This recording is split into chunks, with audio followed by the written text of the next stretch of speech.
Hello friends, this is Alekh and welcome to pedagogical zone. आज आम discussion करवा आमर जो एसएसडी स्कूल जो आज एग्जाम जो थिला जो नुह कि आज एग्जाम थिला। ठीक अच्छे, तो से जो क्वेश्चन सब पड़ी था से क्वेश्चन गुड़ाक आम आलोचना करवा। बर्तमान आलोचना करवा सीडीपी पार्टा चाइल्ड डेभलपमेंट जो पेडागोजी पार्ट रोचे आपणकर 51 रु 70 नंबर पर्यटन जो अच्छी क्वेश्चन बहुत इजी क्वेश्चन आसी। ठीक अच्छे, तो से गुड़ाक आज आम डिस्कसन करदे कौन अच्छी। ठीक अच्छे, नेक्स्ट तापर आमर जो English pedagogy math pedagogy EVS pedagogy question परवर्त स्टेज डिस्कसन करवा। तो प्रथम सीडीपीटा देखीदा कौन कही 51 नंबर क्वेश्चन कौन कहला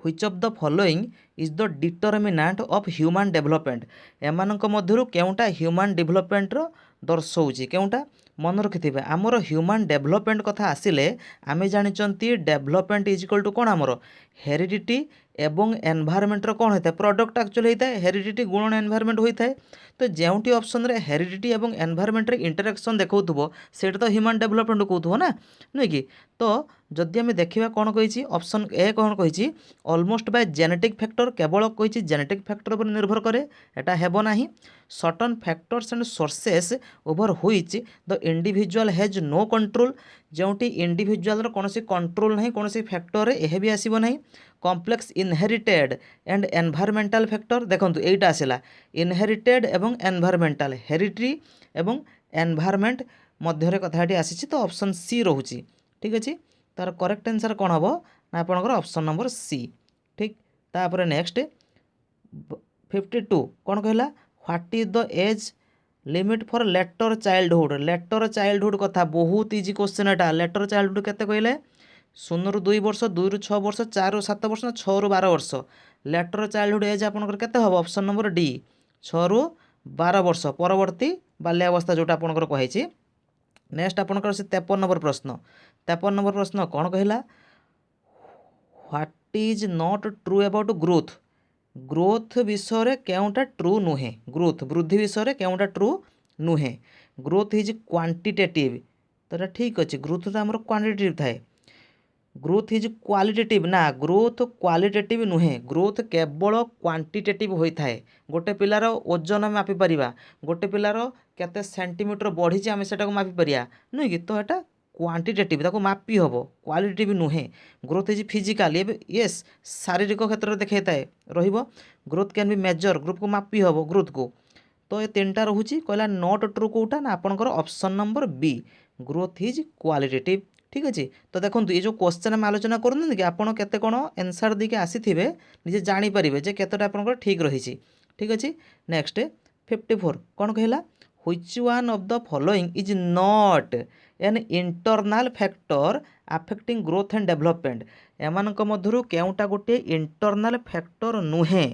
जहाँकि ग्रोथ एवं डेवलपमेंट को अफेक्ट करथो केउटा एनवायरमेंट। प्रथम ऑप्शन देछि परा एनवायरमेंट कोट इंटरनल आसीबो अन्य ऑप्शन देखिबा इंटेलिजेंटा internal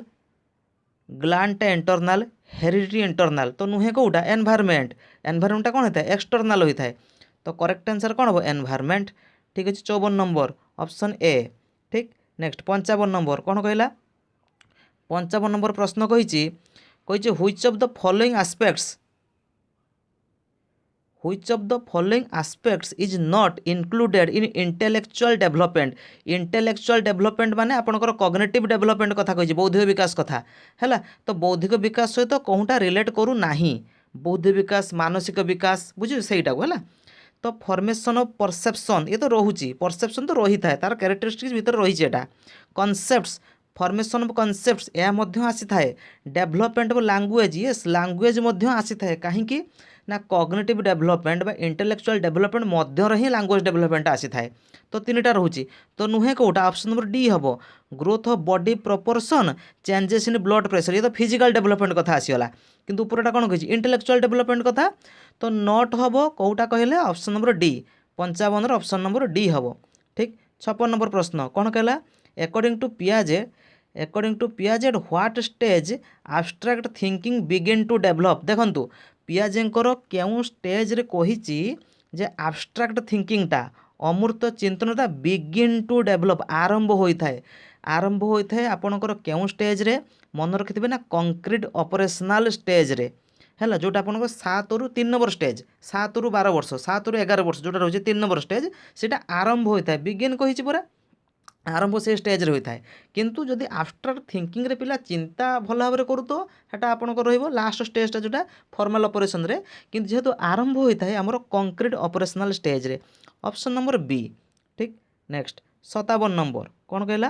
what is intra individual differences एटा मुझे कहीदे जो इंडिविजुअल डिफरेन्सेस आम क्वेश्चन आलोचना कराला ना से इंट्रा इंडिविजुअल डिफरेन्सेस कौन इंटर इंडिविजुअल डिफरेन्सेस कौन अलरेडी कहुई टी कह दूसरी इंट्रा मान हूँ कौन ना निज भितर पिलार निज भितर जदि किसी पार्थक्य आम देखिले माने से गोटे पिलार विभिन्न पार्थक्य देखती मनकर से गोटे पिला अच्छी है से गोटे पिलार तार मैथ भल हो इंग्लीश होना भल ठीक अच्छे तो ये जो पार्थक्य देखिले गोटे सब्जेक्ट भल है आउ गोटे सब्जेक्ट होनी से गोटे पिला मध्य से इंट्रा इंडिविजुअल डिफरेन्सेस कहुई था कि इंटर इंडिविजुअल डिफरेन्स कौन ना दुई रु अधिक पिला मध्य डिफरेन्स देखादेले एठी कही आमर केउटा इंट्रा इंडिविजुअल डिफरेन्सेस केउटा difference among the individual individual मानक मध्य हब नाही विदिन द इंडिविजुअल हाँ से इंडिविजुअल मध्य निज भितर डिफरेन्स देखादेले हाँ बिटवीन द इंडिविजुअल्स दुईटी पिला मानक मध्य डिफरेन्स देखा हेब नाही तो आर जदि करेक्ट आंसर हम कौन इंट्रा इंडिविजुअल डिफरेन्सटा कौटा ऑप्शन नंबर बी ठीक अच्छे एटा आलोचना मोर होता आगु 58 नंबर बहुत इजी क्वेश्चन यही क्वेश्चनटा मोर मन पड़े क्वेश्चनटा आगुरी डिस्कसन प्राय होती बहुत आगुरी डिस्कसन होते क्वेश्चनटा मन पड़े learning as a process of progressive behaviour adaptation कथा आमर बीएफ स्किनर कही ऑपरेंट कंडीशनिंग तो आसो कौन करेक्ट आंसर कौन हम option number C B F Skinner को ऑपरेंट कंडीशनिंग रे प्रोग्रेसिव बिहेवियर आडाप्टेशन आसी option number C B F Skinner बुझी तो देखी दिंतु आपंकर केते कौन ठीक करिसेंती ठीक अच्छे क्वेश्चन इजी क्वेश्चन आसी सब डायरेक्ट क्वेश्चन प्राय सब आसी 59 कौन कहला the force which works from inside the individual and requires no external stimulus कहला केउ बल जहाँकि पिला को इनसाइड रु माने निज भितर इनसाइड रु कौन करि थाए वर्क करि थाए एवं कौनसी एक्सटर्नाल स्टिमुलस आवश्यक न थाए तो देखंतु इनसाइड इंडिविजुअल माने कौन अंतः अभिप्रेरणा निज भितर अभिप्रेरणा पिला आणुची तो कौटा ता कह इंट्रिंजिक मोटिवेशन डायरेक्ट क्वेश्चन एटा इंट्रिंजिक मोटिवेशन कह अंतः अभिप्रेरणा ठीक तापर option number 60 number question what is the fast step of creativity process यही क्वेश्चनटा कही दूची शुणु आमर क्रिएटिविटी प्रोसेस रे आमर 5टा स्टेप थाए प्रथम स्टेप आसी था आपनकर प्रिपेरेसन ठीक है द्वितीय स्टेप आसता आपनकर इनक्यूबेशन तृतीय स्टेप आपनकर आसी था इलिमिनेशन चतुर्थ स्टेज आपनकर आसी था इभालुएसन एवं पंचम स्टेज आपनकर आसी था कौन ना भेरिफिकेशन है यहीटा मन रखिथे ठीक अच्छे तो जदि यार करेक्ट आंसर आपनकर हम कौन ना ऑप्शन नंबर सी प्रिपेरेसन ठीक अच्छे नेक्स्ट 61 कौन कहला which of the following is not an example of extrinsic motivation माने बाह्य अभिप्रेरणर कौनटा गोटे उदाहरण नुहे बाह्य अभिप्रेरण उदाहरण नुहे माने कौन अंतः अभिप्रेरणा तो देखिए प्रेज तो हूँ आम बाह्य अभिप्रेरणा प्रशंसा करवा रिवार्ड पुरस्कार देवा तो बाह्य अभिप्रेरणा आम पुरस्कार देकी पिला को मोटिवेट करुँच तो यहाँ बाह्य अभिप्रेरणा प्राइज भी देवा कौन बाह्य किंतु क्यूरियोसिटी पिलार अंतरु पिलार मन भितर कौतूहल सृष्टि होउची क्यूरियोसिटी सृष्टि होउची कौन से काम करने तो सेटा कौन हम अंतः अभिप्रेरणा नुह कि जोटा कि बहुत कम आसी था बाह्य अभिप्रेरणा ठारू ना अंतः अभिप्रेरणा बहुत कम आसता बहुत आगू से छवि जाए तो कौटा नुहे कही ना एक्सट्रिंजिक क्वेश्चन नंबर कौन कहला नुहे एक्सट्रिंजिक मोटिवेशन नुहे कही तो option number C curiosity 62 which of the following is a characteristic of gifted child characteristic gifted child माने तार 130+ थी आपंकर आईक्यू तो गिफ्टेड चाइल्ड कहते हैं तो तार आपंकर रोचे कौन कैरेक्टरिस्टिक्स लो आईक्यू स्कोर ना हेनी आईक्यू स्कोर लो अच्छी अनेबल टू इंटरेक्ट हम ना पोर इमेजिनेशन पावर तो हम ना good in abstract thinking yes abstract thinking कल्पना शक्ति बहुत भल थी अमृत चिंतन बहुत भल कर गिफ्टेड चाइल्ड तो करेक्ट आंसर कौन हम आपंकर 62 option number D good in abstract thinking भावुँ आपण प्राय सब करदे इजी क्वेश्चन आसी सब 63 कौन कही who was propounded trial and error theory of learning केते easy question trial and error आपनकर जो प्रयत्न प्रमाद शिक्षण पूरा सहज क्वेश्चन एटा आपनकर आसीछि तो एटा कोन हबो करेक्ट आंसर कोन हबो देखि कहले ना ऑप्शन नंबर सी हो पूरा थॉर्नडाइक एडवर्ड थॉर्नडाइक नुई कि थॉर्नडाइकर थिला नि कि आपनकर ट्रायल एंड एरर थ्योरी बुझिउस तो करेक्ट आंसर एटा कोन हबो थॉर्नडाइक ठीक अछि next 64 which one of the following is a type of dysgraphia एमानक मध्यरु केउटा गोटे डिस्ग्राफिया डिस्ग्राफिया माने कोन कहले राइटिंग डिसेबिलिटी पिला मानकर लेखिबारे प्रॉब्लम हेने हमर चैप्टर थिला नि लर्निंग डिसेबिलिटी क्लास करिथिली लर्निंग डिसेबिलिटी रे क्लास करा जायथिला सेथिरे डिस्ग्राफिया को हेतला पिलांकर लेखिबारे असुविधा हेले राइटिंग रो असुविधा हेले तो डिस्ग्राफिया को जाय तो सेटा केउ टॉपिक रो आसी से कहिछि सेंसरी इंपायरमेंट ना ए परा लर्निंग डिसेबिलिटी देइछि पूरा इजी क्वेश्चन टा तो करेक्ट आंसर कौन बार option number B learning disability देखु केते सहज क्वेश्चन पकई एथर ठीक अच्छे नेक्स्ट 65 कौन कहला which is associated with dyslexia केउटा डिसलेक्सिया सहित एसोसिएटेड बहुत इजी क्वेश्चन बोधे 2-3 दिन तले एटा डिस्कसन करथिला डिसलेक्सिया हमर प्रायतः डिस्कसन 2-3 दिन तले डिसलेक्सिया डिस्कसन हेइची तो बहुत इजी डिसलेक्सिया कौन कहले रीडिंग डिसऑर्डर पिलांकर पठन विकारता कह जाए पठन असुविधा हेले ताको डिसलेक्सिया कह जाए बुझी लिखन हेले डिस्ग्राफिया बुझी तो करेक्ट आंसर कौन ऑप्शन नंबर ए हम रीडिंग डिसऑर्डर ठीक अच्छे नेक्स्ट आम देखा कौन कही आमर 66 नंबर प्रश्न तो 66 नंबर प्रश्न कौन कहला कही व्हिच ऑफ द टिके ओके कही कौन ना which of the following is a characteristic of learner centred approach learner centred approach रो केउटा गोटे कैरेक्टरिस्टिक लर्नर सेंटर्ड अप्रोच माने बेसी गुरुत्व दिया होथो पिला मानकु पिला मानकर शिक्षण उपरे बेसी गुरुत्व दिया जाउथबो आ शिक्षक एठी जणे फैसिलिटेटर बा जणे कोच हिसाब रे काम करूथिबे ठीक अछि तो सेटा लर्नर सेंटर्ड अप्रोच तो देखिबा teacher concentrates non right answer ना टीचर उपरे नुहे teacher is mostly concern with complete the course शिक्षक बेसी कनसर्न थे कोर्स कंप्लीट करने ना एटा भी नुहे देखिबा ऑप्शन आउ कोन कहिछि सी कहला focus is on learning then teaching yes learner centred approach रे पिलांकर शिक्षण उपरे बेसी गुरुत्व दिया जाय थाए टीचिंग ठारू पिलांकर लर्निंग रे बेसी गुरुत्व दिया जाय थाए टीचिंग अपेक्षा तो करेक्ट आंसर हबो कोन ना ऑप्शन नंबर सी 66 नंबर प्रश्न ऑप्शन नंबर सी हबार करेक्ट आंसर बुझिउछि बहुत इजी क्वेश्चन सब प्रायतः क्वेश्चन इजी क्वेश्चन आसी भावुचे आपने सब करदे पेड़ागोज चाइल्ड डेभलपमेंट पेड़ागोज बहुत सहज क्वेश्चन पकई ठीक अच्छे नेक्स्ट 66 कौन कही which one of the following is an important characteristics of growth and development रो इंपोर्टेंट कैरेक्टरिस्टिक्स कौटा they are contrary they have nothing in common they go hand in hand they are synonymous देखु यही क्वेश्चनटा एमती गोटे क्वेश्चनटा देती तार correct answer मत लगुच मो निजस्व कथा कहूँ मत लगुच correct answer option number A हम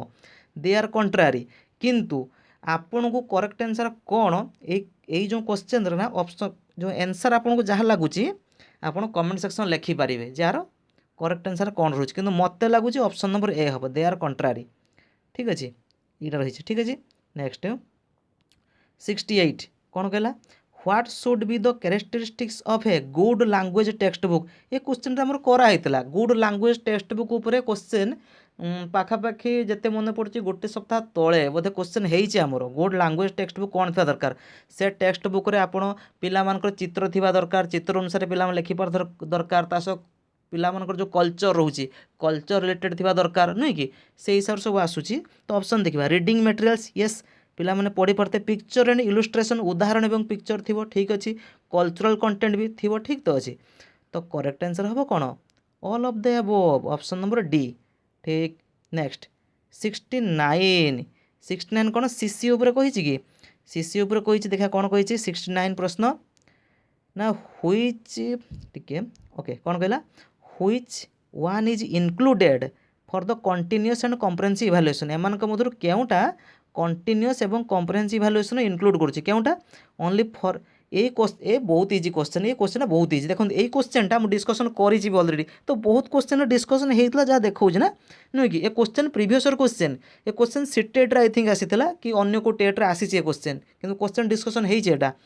तो कही केउटा कंटिन्यूअस कम्प्रेहेंसिव इवैल्यूएशन इंक्लूडेड अटे अटे कौटा किसी ना ये ऑप्शन नंबर डी आर हम बोथ फॉर्मेटिव एंड समेटिव सबू ऑप्शन भी सेम देती जहाँ डिस्कसन होता ये क्वेश्चन प्रीवियस क्वेश्चन ठीक अच्छे तो करेक्ट आंसर कौन ऑप्शन नंबर डी।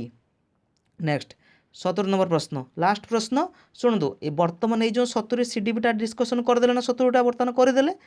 ये 70 नंबर पर्यंत नेक्स्ट तापर आज राति सुधा आपन को मिल जाव आपंकर जो English pedagogy math pedagogy EVS pedagogy question आसीज डिस्कसन करदेदेवी ठीक अच्छे। तो देखा 70 नंबर प्रश्न कौन कही which of the following statement is not corrected about CC रे केउटा ठीक नुहे माने सीसी अंतर्भुक्त केउटा नुहे। It is a school based as evaluation एटा तो गोटे स्कूल बेस्ड इभालुएसन एटा ठीक तो अच्छी नुहे कि इट इनक्लूड्स ऑल आस्पेक्ट्स ये जो स्कूल बेस्ड इभालुएसन रा एटा लेखा ही तार प्रथम क्राइटेरिया थी देखिए सीसी रे स्कूल बेस्ड इभालुएसन बोली it includes all aspects student development पिला मनकर सब आस्पेक्ट तो माने इनक्लूड करता बहुत कौन आपंकर स्कॉलास्टिक और को स्कॉलास्टिक एरिया को मध्य तापर कौन कहला diagnostic evaluation not included diagnostic evaluation तो इनक्लूडेड होता है तो नॉट कही तो एटा हम ना देखिए नेक्स्ट कौन कही ऑप्शन डी कौन कहला तो एटा एटा आसुनी here both formal and informal techniques are used formal एवं इनफॉर्मल टेक्निक यूज होता है सीसी रे दुई प्रकार टेक्निक आमर यूज होता है सीसी रे जो फॉर्मल इनफॉर्मल टेक्निक ना ए विषय ऑब्जर्वेशन गोटे सीसी रे जो थिला ऑब्जर्वेशन आमर जो इवैल्यूएशन चैप्टर रे सेते बेले व्हाइट बोर्ड रे डिस्कशन कर जायतिला इनफॉर्मल किपर होता फॉर्मल आम किपर ऑब्जर्वेशन करि परिबा तो टेक्निक किपर यूज करि परिबा ये आसीबो तो कौन कही नॉट कही परा तो नॉट कौटा हम ऑप्शन नंबर सी हम डायग्नोस्टिक इवैल्यूएशन आसी थाए ना नुहे कि तो ऑप्शन सी तो ए थिला क्वेश्चन आंसर डाहा डिस्कसन आम करदेले ठीक अच्छे आपण मानकर केते कौन ठीक अच्छे मत लगुच प्राय आपंकर बहुत गुड़े ठीक थी कहीं क्वेश्चन इजी आसी है तो नेक्स्ट आम जो अन्य जो पेडागोजी रोचे अन्य गोटे भिडियो आम डिस्कसन करदेवा।